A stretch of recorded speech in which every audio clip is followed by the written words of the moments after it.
Bharatiya Janata party के बारे में मुझे लगता था कि शायद सत्ता में आएगी, पूर्ण बहुमत मिलेगा।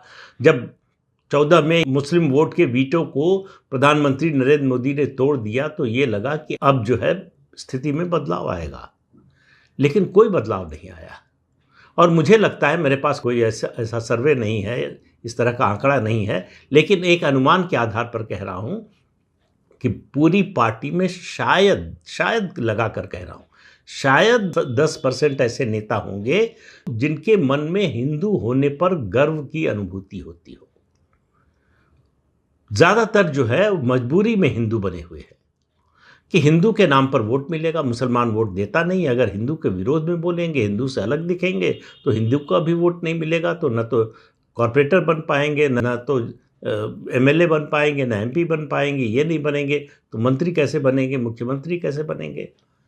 तो हिंदुओं के पक्ष में बोलना भाजपा के बहुत से नेताओं की मजबूरी है। ये दिखाई देता है और प्रमाणित भी हो जाता है जब पार्टी सत्ता में आती है।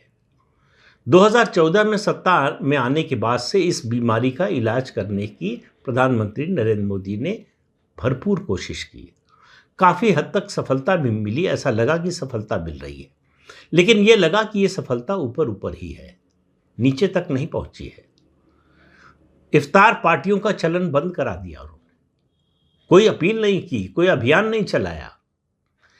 केवल अपने स्टैंड से, अपनी विचारधारा से, हिंदुत्व से जिस तरह का उनका जुड़ाव है, हिंदुत्व के प्रति उनकी जो निष्ठा है, और जिस तरह से उन्होंने हिंदुओं के धार्मिक स्थलों के पुनर्निर्माण और हिंदुओं के पुनर्जागरण की कोशिश की, उसका अभियान जो चलाया, उससे लगा कि अब स्थिति बदलेगी। लेकिन अभी तक कोई परिवर्तन मुझे तो कम से कम होता हुआ दिखाई नहीं देता है।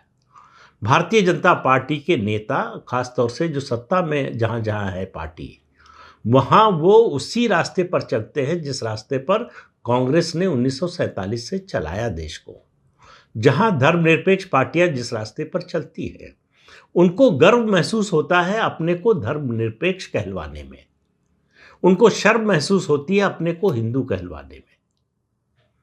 वरना आप बताइए कि भारतीय जनता पार्टी का अगर शीर्ष नेतृत्व, आपने पिछले 11 साल में प्रधानमंत्री नरेंद्र मोदी, गृह मंत्री अमित शाह और उत्तर प्रदेश के मुख्यमंत्री योगी आदित्यनाथ को किसी इफ्तार पार्टी में जाते हुए देखा है?